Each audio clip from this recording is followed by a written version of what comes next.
मित्रों, हम वापस बात करेंगे ये एपिसोड में कि पेरेंटिंग इश्यू के कारण या तो पेरेंटिंग स्टाइल के अकॉर्डिंग या तो अनहेल्दी पेरेंटिंग के कारण और हेल्दी पेरेंटिंग के कारण क्या क्या इफ़ेक्ट होती है नेक्स्ट जनरेशन में, या तो बच्चों का स्वभाव में कैसा बदलाव आता है और फ्यूचर में वो बच्चे कौन सी पर्सनालिटी रखते हैं।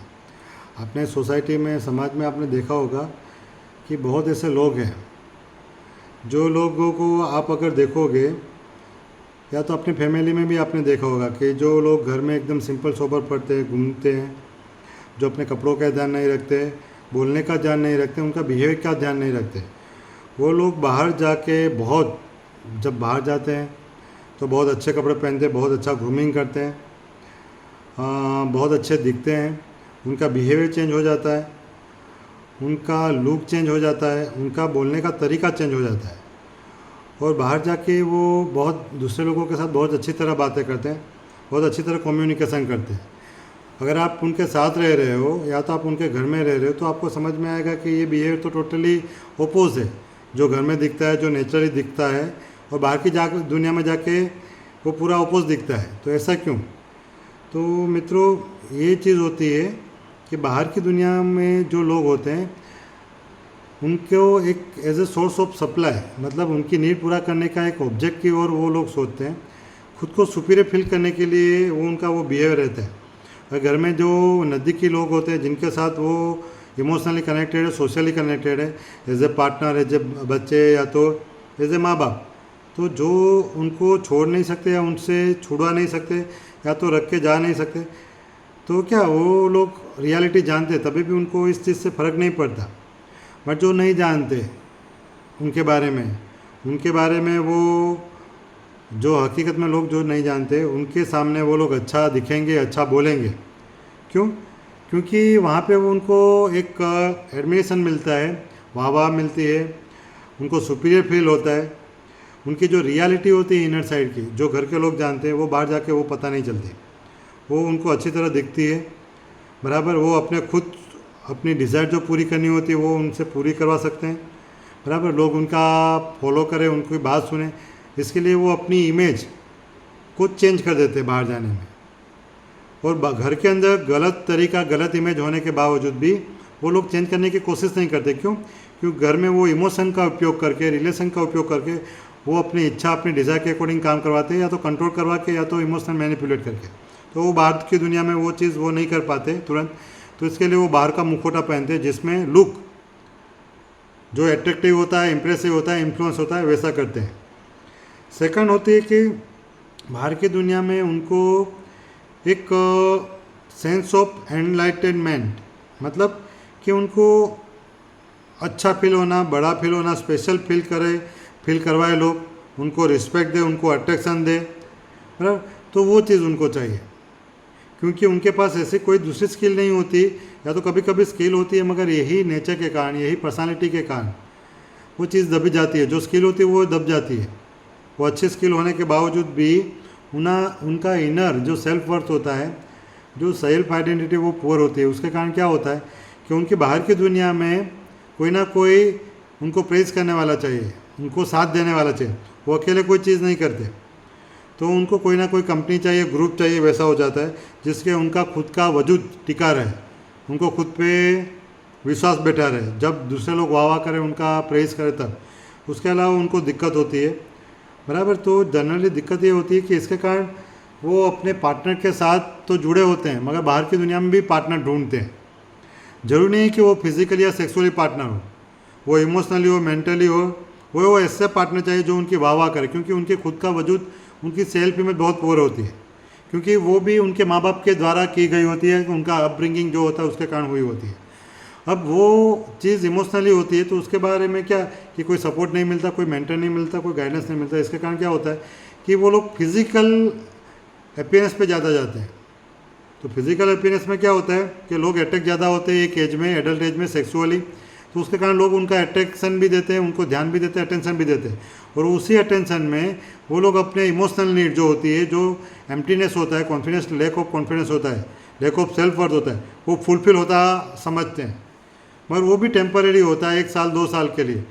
फिर बाद में क्या होता है कि जैसे जैसे वो दूसरे लोग जो अगर उसके अटेंशन दे रहे, अट्रैक्शन दे रहे, या तो सही में कोई फीलिंग रख रहे हैं, तो वो लोग जब उनके बारे में, उनकी एम्प्टीनेस के बारे में जानने लगते हैं, उनकी रियलिटी जानने लगते हैं, तब ये लोग उनको बदल देते हैं, फिर दूसरा नया पार्टनर ढूंढते हैं।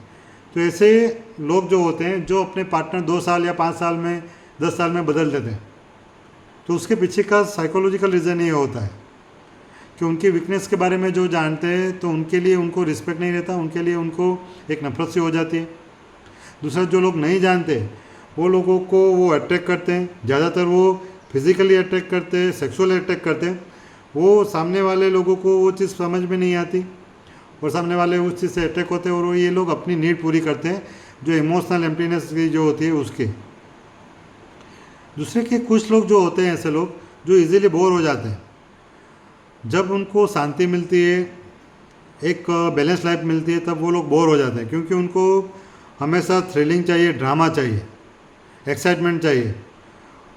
उनको कुछ ना कुछ ऐसी चीज़ें चाहिए जिससे उनका जो अंदर की इनसिक्योरिटी रहती है, जिनसे उनका अंदर का इम्पल्स रहता है, वो इम्पल्स के साथ उनको मैच हो। उनको पीसफुल या तो सेफ्टी वाली लाइफ नहीं चाहिए, उनको बैलेंस वाली लाइफ नहीं चाहिए, क्योंकि इनका ब्रेन का जो वायरिंग होता है वो वैसे ही ड्रामा वाला हो जाता है, ट्रोमेटिक रहता है। तो जिसके कारण वो ड्रामा वाला रहता है कि कभी भी इम्पल्स आ जाए, कभी भी लड़ाई झगड़ा हो जाए, कभी भी इमोशनली अबेंडन हो, उनको छोड़ दिया जाए, इमोशनल ड्रामा हो, कहीं पे लड़ाई झगड़ा हो। तो ऐसे एनवायरनमेंट के कारण उनका ब्रेन वायरिंग भी ऐसा होता है कि वैसा हो तभी उनको फीलिंग अच्छा होता है। भले डर रहता है, इनसिक्योरिटी रहती है, मगर वो तब भी डोपामाइन सर्ज, मतलब इम्पल्सिव जो डोपामाइन होता है, जो थ्रिलिंग होती है, वो तभी फील करते हैं। वो अच्छी और पीसफुल लाइफ में वो चीज़ नहीं फील कर पाते, जिसके कारण ऐसे लोगों को क्या होता है कि नया नया कुछ करना होता है। तो अभी मान लो कि मेरी लाइफ में है, तब अल्कोहल, ऐसे लोग अल्कोहल पिएंगे अगर मेल है तो, बराबर एक्स्ट्रा मैरिटल अफेयर करेंगे अगर मेल और फीमेल है तो वो अलग अलग पार्टनर के साथ ऐसा करने में वो थ्रिलिंग फील करते हैं, जो अपनी नॉर्मल रूटीन लाइफ में सुस्त फील करते हैं उसमें होता है, जो एक्चुअली अनहेल्दी और एब नॉर्मल वे है। अपनी साइकोलॉजी जो होती है उसके बारे में जानते नहीं, इसके कारण ये होता है। फिर वो मानते हैं कि एक के साथ एक किया, फिर उनको लगता है कि दूसरे के साथ ऐसा करेंगे तो वापस थ्रिलिंग होगी, तो वो वैसा चीज़ साइकिल दोहराते रहते हैं 2 साल 5 साल में। और कभी कभी ऐसा है कि वो थोड़े सालों में नहीं, थोड़े दिनों में भी वो चीज़ दोहराते रहते हैं, क्योंकि उनकी थ्रिलिंग वीक में ही रहती है। फिर वो ज़्यादातर कुछ लोग होते हैं कि जो लोग दूसरे लोगों का यूज़ करते हैं, उनका रिलेशन में वो यूज़ होता है, उनकी पावर का, दूसरे लोगों की पावर या पोस्ट का भी यूज़ करते हैं। वो दूसरे लोगों के साथ रिलेशन इसीलिए बढ़ाते हैं क्योंकि वो ऑब्जेक्ट की तरह मानते हैं कि इस इंसान से हम रिलेशन रखेंगे तो हमें बेनिफिट होगा, इस इंसान से ये फ़ायदा होगा। तो वो इंसानों को ऑब्जेक्ट की तरह यूज़ करते हैं, क्योंकि उनका भी बचपन से लेकर अभी तक ऑब्जेक्ट की तरह ही यूज़ किया गया होता है। काम को लेकर, इमोशनल नीड पूरी करने के लिए, या तो ज़रूरियात के लिए घर में किया गया होता है, कभी कभी बाहर भी किया गया होता है। तो इससे क्या होता है कि वो लोग भी वही अनहेल्दी पैटर्न एक्सेप्ट कर लेते हैं कि जनरली लोगों को ऑब्जेक्ट की तरह यूज़ किया जाता है, क्योंकि उनको भी अपने खुद की इमोशन, खुद की इच्छा और खुद की डिज़ायर की कोई किसी ने वैल्यू नहीं रखी होती घर में या बाहर में। जब बचपन में जो एक्सपीरियंस होता है उसमें, तो वो लोग भी लोगों को इसी तरह यूज़ करना सोचते हैं कि रिलेशन उसी के लिए होते हैं, इसलिए वो कभी हेल्दी रिलेशन नहीं बना पाते, कभी वो फ्रेंड नहीं बना पाते, कभी भी वो अपने पार्टनर के साथ भी अच्छे रिलेशन नहीं बना पाते, कभी वो अपने लोगों के साथ भी रिलेशन लॉयल नहीं रख पाते, क्योंकि वो खुद के साथ ही जुड़े नहीं होते, तो वो अपने दूसरे के साथ भी नहीं जुड़े होते। दूसरा कि उसका रीज़न वो खुद भी नहीं होते, उनका जो चाइल्डहुड का अपब्रिंगिंग है, उनका पेरेंटिंग जिस तरह हुआ होता है, जिसके कारण ये दिक्कत होती है। मगर आप उनके साथ जुड़े हो तो फिर आपको सफ़र होने के चांसेस सबसे ज़्यादा है, क्योंकि ये लोगों को अवेयर करना लॉन्ग प्रोसेस है और ज़्यादातर लोगों को इस बात में अवेयरनेस है भी नहीं और कभी कभी अवेयर हो पाते भी नहीं हैं। दूसरा कि ऐसे लोग जो होते हैं जिसको खुद के बारे में सोचते हैं, सेल्फ सेंटर होते हैं। गलत नहीं है खुद के बारे में सोचना, मैं किसी और का फ़ायदा उठा के, किसी और का यूज़ करके ऑब्जेक्ट की तरह खुद का बेनिफिट होना, वो मेंटली एबनॉर्मलिटी है, वो साइकोलॉजिकली एबनॉर्मल डिफेंस है, वो एबनॉर्मल हैबिट है, वो एबनॉर्मल पेरेंटिंग के कारण एबनॉर्मल लर्निंग है और एबनॉर्मल पर्सनालिटी है, अनहेल्दी पर्सनालिटी है। जो शायद हमारे माँ बाप के थ्रू हमने सीखी हो, तो हमारे माँ बाप भी वैसे हो और हमें सिखाई गई हो, या तो फिर ऐसा हो कि हमारे माँ बाप ने हमारे साथ वैसा किया हो, या तो एनवायरनमेंट के कारण हमारे ऐसा हुआ हो, हम और ऐसा सीखे हो, मगर वो नॉर्मल नहीं है। तो उसके बारे में हमें थिंकिंग करना चाहिए, उसके बारे में हमें अवेयरनेस में लेनी चाहिए। ऐसे लोग जो होते हैं जो अपने सेल्फ के बारे में पहले सोचते हैं, तो वो हमेशा एक बैकअप प्लान रखते हैं। कुछ भी हो, कोई भी रिलेशन हो, कुछ भी प्लान हो, तो हमेशा एक ऑल्टरनेट रखते हैं अपने साथ, जो साथ वाले इंसान का पता नहीं होता, उनको पता नहीं होता। जैसे कि अगर कोई मेल लड़का है तो वो अपने गर्लफ्रेंड वाइफ के साथ गर्लफ्रेंड रखेंगे, या तो कोई एक गर्लफ्रेंड है तो 2 गर्लफ्रेंड रखेंगे। अपने दोस्तों को भी साथ, एक दोस्त के साथ दूसरे दोस्त भी रखेंगे। अगर एक के साथ दोस्ती टूट गई कि दूसरे साथ तुरंत जोड़ देंगे, एक के साथ पार्टनरशिप टूटी तो दूसरे के साथ जोड़ देंगे। अगर माँ बाप से झगड़ा हुआ तो अपने पार्टनर के साथ बात करेंगे, और पार्टनर से झगड़ा हुआ तो माँ बाप से जुड़ जाएंगे, और दोनों से झगड़ा हुआ तो तीसरे किसी इंसान के साथ जुड़ जाएंगे। तो ऐसे लोग होते हैं जो बैकअप प्लान हमेशा रखते हैं। तो ऐसे जो स्वभाव होते हैं वो चाइल्डहुड ट्रॉमा के कारण बनते हैं, अपने माँ बाप के बिहेवियर से होते हैं। और ऐसे जो बिहेवियर होता है उसको नार्सिसिज्म बोलते हैं, मतलब नार्सिसिस्टिक बोलते हैं, जो सेल्फ सेंटर, सेल्फ ऑब्सेस होते हैं। इसी के कारण ऐसे इंसान कभी भी खुशी फील नहीं कर पाते।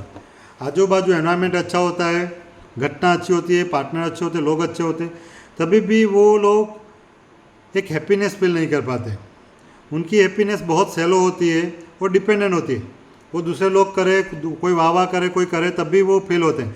वो खुद कभी पेंटिंग करके, डांस करके, या लोगों से बात करके, या तो कोई अपनी जो इच्छा होती है वैसा अच्छा काम, जैसे कि कुकिंग है, डांसिंग है, ट्रैवलिंग है, वो नहीं करते, क्योंकि उनको हमेशा कोई ना कोई को डिपेंडेंट चाहिए। वो कोई कहे तभी उनको वैलिडेट करे उनकी इमोशन को, तभी वो खुश होते हैं। या तो फिर कोई उनको कंट्रोल करे और फील अच्छा करवाए, या तो वो खुद कंट्रोल करे और तभी उनको वो चीज़ अच्छी फील होती है। तो इसके कारण वो लोग कभी खुशी फील नहीं कर पाते, इसलिए हमेशा वो चिड़चिड़ेपन रहते हैं और खुश नहीं रह पाते। ज़्यादातर ऐसे लोगों को इसी चीज़ के कारण वो अपने लोगों से दूर हो पा जाते हैं। ओवर टाइम जो क्या होता है कि अपने आप से भी दूर हो जाते हैं, अपने लोगों से भी दूर हो जाते हैं। वो अपने ये पैटर्न को समझ नहीं पाते, या तो कोई उनको सिखाता नहीं है, और अगर कोई सिखाता है तो वो लोग एक्सेप्ट नहीं कर पाते, क्योंकि यही नार्सिसिज्म के कारण वो दूसरे का एडवाइस या तो दूसरे की गाइडेंस को वो अपने क्रिटिसिज्म समझ लेते हैं। वो सिर्फ अपने प्रशंसा या तो उसका जो वैलिडेशन करते हैं, तब भी उसकी वाह वाह करते हैं, तो उसी चीज़ को वो अच्छा मानते हैं और उसको, उसी इंसान को वो फॉलो करते हैं। और ऐसे लोगों को क्या होता है कि अपने बच्चों को, अपने पार्टनर को इमोशनल नेगलेक्ट करते हैं, उसका इमोशनल एब्यूज़ भी होता है, मैनिपुलेट भी करते हैं, क्योंकि अपनी नीड कहीं और नहीं पूरी होती या तो नहीं समझ पाते। तो बच्चे सबसे नज़दीकी रिलेशन होते हैं और सबसे कमज़ोर होते हैं और उन पर डिपेंडेंट होते हैं, मदर के या फादर पे। तो वो लोग अपने बच्चों का सबसे ज़्यादा यूज़ करते हैं। वो हम ऐसा नहीं कह सकते कि कॉन्शियसली करते हैं कि अनकॉन्शियसली, मगर एक कंडीशनिंग होता है उनके बिहेवियर का, उनकी पैटर्न का, जिसके कारण वो उनको करते हैं, जिसके कारण बच्चे बहुत परेशान होते हैं, जिसके बारे में हमने एक एपिसोड में कहा है। अगर आप वो सुनोगे तो उसमें आपको पता चलेगा। और ऐसे इंसान अकेलेपन इसलिए फील करते हैं, उसको बचपन में कभी लव नहीं मिला होता अनकंडीशनल माँ बाप से, या तो कंडीशनली लव मिलता है, तो वो खुद को कभी भी लव कर पाए वैसा फील नहीं कर पाते। वो अपने आप को हमेशा नफरत करते हैं, रिजेक्ट करते हैं, या तो अपनी वर्थ नहीं रखते, क्योंकि उनको वही प्रोजेक्ट किया गया होता है बचपन से। तो बाहर की दुनिया में जाके भी अपने आप पे भरोसा नहीं रख पाते, अपने लव नहीं करते, वो किसी और को भी लव नहीं कर पाते। तो हमेशा एक सेलो एम्प्टीनेस फील करते हैं, और उसका ब्लेम वो अपने पार्टनर पे डालते हैं, अपने एनवायरनमेंट में डालते हैं, सराउंडिंग लोगों पे डालते हैं। और उसका रूट कोज तो अपना पेरेंटिंग और अपने माँ बाप से जुड़े हुए जो इमोशनल इशू है, ट्रॉमा है, वो मेन रिस्पॉन्सिबल है। अगर आप इस चीज़ के बारे में जानना चाहोगे तो एरिक एरिक्सन है, एक साइकोलॉजिस्ट है, साइकोलॉजिस्ट कह सकते हैं। तो उनका जो साइकोलॉजिकल जो स्टेज है, वो स्टेज के बारे में अगर जानोगे तो आपको पता चलेगा कि ये किस तरह डेवलप होता है, जो एबनॉर्मल पैटर्न होती है। और इनकी ये साइकिल कभी भी एंड नहीं होती, क्योंकि उनको कोई रोकने वाला नहीं होता। और अगर कोई रोक रहा है तो उनकी ये बात समझेंगे नहीं, उनको अवॉइड करेंगे, उनको नेगलेक्ट करेंगे, वो ये उन्हीं पे ब्लेम करेंगे, जिनके कारण इनकी साइकिल, ये पैटर्न उनका रुकता नहीं। तो ऐसे जो लोग होते हैं वो ज़्यादातर सफ़र हो रहे थे नार्सिसिस्टिक पर्सनालिटी ट्रेट या नार्सिसिस्टिक पर्सनालिटी से, जिसके कारण उनको तो दिक्कत होती है, उनके लोगों को साथ रहने वाले लोग जो पार्टनर होते हैं, फैमिली वाले होते हैं, उनको बच्चों को भी होती है। उनके साथ में रहने वाले लोगों को ऐसी चीज़ इमोशनल एब्यूज़ के कारण खास करके क्रोनिक इमोशनल ट्रॉमा और एंजाइटी रहती है, वो इनसिक्योर रहते हैं। खास करके जो बच्चे होते हैं उनको इमोशनल ट्रॉमा होता है और वो एंजाइटी रहते हैं, जैसे कि सोशल एंजाइटी रहती है, इमोशनल एंजाइटी के कारण वो परफॉर्मेंस एंजाइटी रहती है। उनका स्किल होने के बाद भी अगर बच्चा फुटबॉल, वॉलीबॉल या तो डांस कर रहा है, मगर वो परफॉर्म करने जाएगा तब हार जाएगा या तो परफॉर्म नहीं कर पाएगा, बराबर है। तो वैसी एंजाइटी डेवलप होती है बच्चों में। फिर अगर मदर या फादर ऐसे होते हैं और उनकी प्रेजेंस में वो बच्चा स्टार्टल रिस्पॉन्स होता है कि मगर सही तरह से बैठ जाएगा, खड़ा हो जाएगा, तुरंत पढ़ने बैठ जाएगा, तुरंत काम करना बैठ जाएगा, टीवी बंद कर देगा, तो ये चीज़ होती है, उसको बोलते हैं क्रोनिक इमोशनल ट्रॉमा और एंजाइटी, तो जिसके कारण ये दिक्कत होती है। फिर होता है साथ में रहने वाले लोगों को डिप्रेशन होता है, होपलेसनेस होता है, वो धीरे धीरे अकेले पड़ने हो जाते हैं, सोशली आइसोलेशन हो जाता है, उनके हॉबीज चले जाते हैं, वो लोगों से मिलना बंद कर देते हैं, अपने लोगों को साथ कांटेक्ट करना बंद कर देते हैं, वो लोग आना भी बंद कर देते हैं, या तो सोसाइटी के जो रिलेशन होते हैं वो लोग भी धीरे धीरे आना बंद कर देते हैं, उनको अवॉइड करते हैं, क्योंकि वो मुंह पे कोई बताता नहीं है, मगर जो साथ में वाला बंदा होता है वो इसी से इसका कारण डिप्रेशन हो जाता है। उनकी परफॉर्मेंस जो होती है वो धीरे धीरे टूटती जाती है और उनका बिजनेस होता है, उनकी हेल्थ होती है वो बिगड़ जाती है, जो लोगों को दिखती नहीं है। मगर उसका रीज़न कभी कभी ये पार्टनर ऐसे होते हैं जिनकी नार्सिसिज्म स्वभाव के कारण जो इमोशनल एब्यूज़ होता है, ट्रॉमा होता है, उसके बारे में होता है, जो अपने लीगल रूल्स में अभी तक प्रूव नहीं हुआ है कि ऐसे अगर ये तकलीफ हो रही है किसी पार्टनर को, तो उसके पार्टनर की ऐसी तकलीफ के कारण, जैसे कि ब्लड प्रेशर बढ़ना, कम होना, सुसाइड अटैम्प्ट करना, या तो हाइपरटेंशन बनना, डायबिटीज़ होना, या तो कन्वर्जन डिसऑर्डर, अचानक बेभान होना, पैनिक अटैक होना। अगर बच्चों में और पार्टनर में ऐसी दिक्कत है तो उसके पार्टनर का भी इवैल्यूएशन करवाना चाहिए, साइकोलॉजिकल टेस्ट करवाना चाहिए। अगर ऐसी कोई पॉलिसी बने इंडियन गवर्नमेंट में तो बहुत बेहतर है, तो जिससे किसी का घर परिवार ना बिखरे, उनकी ट्रीटमेंट मिले और उनका परिवार और बेहतर हो जाए, उनका पर्सनालिटी पर बेहतर हो। मगर ज़्यादातर ये लोगों को समझ में नहीं आता, वो सामने से अप्रोच नहीं करते काउंसलिंग के लिए या तो ट्रीटमेंट के लिए, हेल्प के लिए, मगर वो सोसाइटी में अपने रिलेटिव या तो अपने लोगों का सपोर्ट लेते हैं अपनी वीकनेस को छुपाने के लिए, और सामने वाले को टारगेट करते हैं, अपने पार्टनर को टारगेट करते हैं, उनको डिफेम करते हैं, उनको ब्लेम करते हैं, या तो उनको इमोशनली तोड़ डालते हैं। तो ये चीज़ होती है। फिर होता है कि एंजाइटी डिसऑर्डर, जिसमें कॉन्स्टेंट फियर रहता है, ओवर थिंकिंग रहता है, पैनिक होता है, जिसके बारे में हमने बताया। फिर आता है कि डिसोसिएशन। डिसोसिएशन मतलब क्या, इंसान अपनी जो आइडेंटिटी होती है, जो हेल्दी होती है आइडेंटिटी, वो धीरे धीरे घुमाने लगता है। वो अकेले सोच में रहता है, अकेले अकेले मोबाइल में, या तो गेम एडिक्शन में, या तो फिर अकेली एक्टिविटी जो होती है सोलो, उसमें वो डिपेंडेंट हो जाता, चला जाता है। फिर वो साथ में कोई एक्टिविटी, सिर्फ वो पार्टनर जो अब्यूज़ करता है उसके साथ नहीं, लोगों के साथ भी नहीं करता, बाहर के लोगों के साथ मिलता है नहीं है, उनसे बातें नहीं करता, कोई एक्टिविटी में पार्टिसिपेट नहीं होता, वो अकेले रहना स्टार्ट कर देता है। फिर धीरे धीरे अकेले होने में धीरे धीरे एडिक्शन भी हो जाता है, जो मीडिया का या तो व्यसन का, या तो कुछ लोगों ऐसा होता है कि जो दूसरे रिलेशन में जुड़ जाते हैं और ये रिलेशन तोड़ डालते हैं। कभी कभी इसी चीज़ के कारण इंसान की अपनी जो इमेज होती है, सेल्फ इमेज होती है, जो टूटने लगती है, अपना कॉन्फिडेंस टूटने लगता है, अपनी सेल्फ एस्टीम, सेल्फ वर्थ टूटने लगता है। वो जो सामने वाला इंसान जो अब्यूज़ करता है उसी की सोच वो अपना लेता है, उसको खुद को लगता है कि मैं बेकार हूँ, मैं ख़राब हूँ, मैं लवेबल नहीं हूँ, मैं रिस्पेक्टेबल नहीं हूँ, या तो मेरे में बहुत सारी दिक्कत है, वैसा स्टार्ट हो जाता है। और वो इंसान दूसरों में भी फिर वो नेक्स्ट पास ऑन करता है, अपने जनरेशन के बाद जो नेक्स्ट जनरेशन होती है, या तो अपने सोसाइटी में, समाज में। और कुछ बंदे जो एब्यूज़ हुए होते हैं वो हाइपर विजिलेंस हो जाते हैं, वो अच्छी तरह सो नहीं पाते, अगर सोए हो तो तुरंत उठ जाते थोड़ी भी आवाज़ में, या तो कहीं पे भी जाए तो हमेशा चौकन्ना रहते हैं, रिलेशन में भी वो हमेशा चौकन्ना रहते हैं, या तो सस्पिशियस नहीं रहते हैं, वो लोगों को साथ अपनी नॉर्मल बातें भी शेयर नहीं करते, वो अपने इमोशन को बात बताते नहीं, अपने नज़दीकी रिलेशन को भी नहीं बताते, वो अपने रिलेशन को भी नहीं बढ़ाते, अपने सोशल रिलेशन को भी मेंटेन नहीं रखते, और वो अपने घर के रिलेशन को भी धीरे धीरे तोड़ देते हैं, उससे आइसोलेशन कर देते हैं और करवा देते हैं।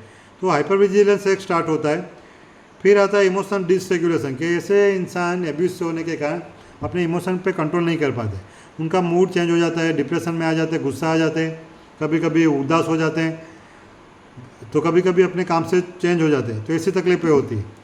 फिर दूसरी चीज़ें होती है कि इंसोम्निया मतलब स्लीप डिसऑर्डर होता है, कि एब्यूज़ जिसका विक्टिम है वो बंदे को नींद नहीं आती, लेट नाइट तक आती है और सो नहीं पाते, और एब्यूज़ करने वाले लोग अच्छी तरह सोते हैं क्योंकि उनको उसी में मज़ा आता है, सैडिस्टिक मज़ा आता है, उनको संतोष होता है। दूसरा कि उनको लैक ऑफ एम्पैथी को होने के कारण वो कभी इनिशिएट नहीं करते कि सामने वाला क्या फील कर रहा है, क्या उसको दिक्कत है, क्यों नहीं सो पा रहा है, मेरे कारण नहीं सो पा रहा है, दूसरे कारण। और उनको एंजाइटी भी रहती है कि क्रिटिसिज्म कि अगर कोई मेरे बारे में सही बता देगा तो अपनी सेल्फ इमेज टूट जाएगी। उनको ये दिक्कत नहीं है कि सामने वाला अपना ही इंसान है, उनको दिक्कत हो रही है और उनकी इमेज टूट रही है, वो एक दिक्कत सबसे ज़्यादा होती है। तो ये रही साइकोलॉजिकल इम्पैक्ट जो पड़ती है, इमोशनल इम्पैक्ट जो होती है, सोशल इम्पैक्ट होती है, साथ में फिजिकल इलनेस भी होती है जिसमें diabetes, blood pressure, heart attack, cardiac arrest होता है। लोग ऐसा मानते हैं कि हार्ट अटैक सिर्फ खून या तो खून ज़्यादा होने के कारण या तो ब्लड प्रेशर बढ़ने से होता है, तो वो बात सही है कि हार्ट अटैक उसी के कारण आता है। मगर कार्डियक अरेस्ट ऐसे साइकोलॉजिकल इश्यू के कारण, स्ट्रेस के कारण हृदय सडनली स्टॉप हो जाता है, उसको कार्डियक अरेस्ट बोलते हैं, हार्ट अटैक नहीं। तो कार्डियक अरेस्ट उसी के कारण होता है। मगर कार्डियक अरेस्ट से पहले इंसोम्निया होता है, मूड चेंजेस हो जाते हैं, सोशल रिलेशन टूटने लगते हैं, आपका जो प्रोफेशन है उसमें भी बदलाव आ जाता है, इकोनॉमिक आपका जो अर्निंग स्टेटस है वो भी टूटता है, फिर बाद में फिजिकल इश्यू बनते हैं जिसमें हाइपरटेंशन, ब्लड प्रेशर, इंसोम्निया होता है, फिर एडिक्शन होता है, एक्स्ट्रा मैरिटल अफेयर होता है। तो मित्रों ये सब चीज़ें जो होती है, अगर आप में लगता है कि वो चीज़ आप में है तो आपको ट्रीटमेंट या तो काउंसलिंग करवानी चाहिए। अगर आपको लगता है आपके पार्टनर में ये है तभी भी आपको बहुत ध्यान रखना ज़रूरी है, तो आपको उनकी ट्रीटमेंट या तो उनको साथ देना ज़रूरी है, मगर इससे अवेयर होना भी ज़रूरी है, नहीं तो फैमिली बर्बाद हो जाता है इस चीज़ में। और बाद में लीगल इशू और सोशल इशू बनते हैं, और उसका रूट कॉज होता है उसकी पर्सनालिटी ट्रेट या तो पर्सनालिटी डिसऑर्डर, इसके छुपे हुए रीज़न में, और उसके पीछे भी जुड़ा होता है उनके माँ बाप का नेचर, अपब्रिंगिंग और उन्होंने जो सिखाया वो। मगर हर बच्चा अपने माँ बाप को आइडल मानता है, अपने माँ बाप की वीकनेस सुनना नहीं चाहता, तो वो समझेगा कैसे, वो बड़े होके भी वो समझ नहीं पाता। हम माँ बाप को ब्लेम नहीं कर सकते, हम उनको लेट गो करके माफ़ कर सकते हैं, मगर कम से कम हम एक्सेप्ट करें तो हमें वो चीज़ समझ में आए, मगर हम समझ भी नहीं पाते, जिसके कारण हमारी आज की प्रेजेंट की जो लाइफ होती है वो बिगड़ती है, वो स्पॉइल हो जाती है, हमारे रिलेशन स्पॉइल हो जाते हैं। इसके कारण हम खुद को सिक्योर फील नहीं कर पाते, महसूस नहीं कर पाते, हमारे रिलेशन में नहीं महसूस कर पाते, हम एंजॉय नहीं कर पाते। दूसरा कि हेल्थ भी बिगड़ती है और रिलेशन भी टूटता है, फिर वही चीज़ पुनरावर्तन होती है, वही साइकिल पुनरावर्तन होती है दूसरे रिलेशन में, जिससे कोई फ़ायदा नहीं होता। 5 साल के बाद या 7 साल के बाद या 10 साल के बाद वही चीज़ रिपीट होती है, और जो बीच में जो साल जो गुजरते हैं वो भी वैसे ही गुजरते हैं। तो मित्रों इस चीज़ का सोल्यूशन यही है कि आप अपने इमोशन के लिए अवेयर होने के लिए आप न्यूरोसाइकेट्रिस्ट से कंसल्ट करो, थेरापिस्ट से कंसल्ट करो। आप सिर्फ एडवाइस मत लो, सलाह मत लो, क्योंकि सलाह काम नहीं आती। सलाह ऐसी होती है कि जो इंसान सोचता है, करता है, या तो उसको जो आता है वही वो दूसरे को कहता है, तो वो काम नहीं आता। एडवाइस सिर्फ कन्फ्यूजन स्टेट में काम आता है, बराबर है। साइकोलॉजिकल इशू में एडवाइस काम नहीं आती। साइकोलॉजिकल इशू जो होते हैं उसमें पर्सनालिटी का जो इशू होता है, पर्सनालिटी डिसऑर्डर का जो इशू होता है, उसमें काउंसलिंग बहुत ज़रूरी है। थेरापिस्ट के पास जाके, क्लिनिकल न्यूरोसाइकेट्रिस्ट के पास जाके उसकी ट्रीटमेंट लेनी बहुत ज़रूरी है। दूसरी की ये बात है, अगर ऐसी चीज़ें चलती रहती तो जिसके कारण लीगल इशू, सोशल इशू तो बनते रहेंगे, बच्चों में भी नेक्स्ट जनरेशन में वो चीज़ पास होती रहती है, जिसके कारण फैमिली में हमेशा दिक्कत रहती है। तो इसके बारे में आप जानें और देखें और समझें और उसको रोकने का प्रयास करें। मैं हूं डॉक्टर मुकुंद राय, MD न्यूरोसाइकेट्रिस्ट, और मैं माइंड एंड ब्रेन हॉस्पिटल लुनाड़ा में प्रैक्टिस करता हूं। Thank you.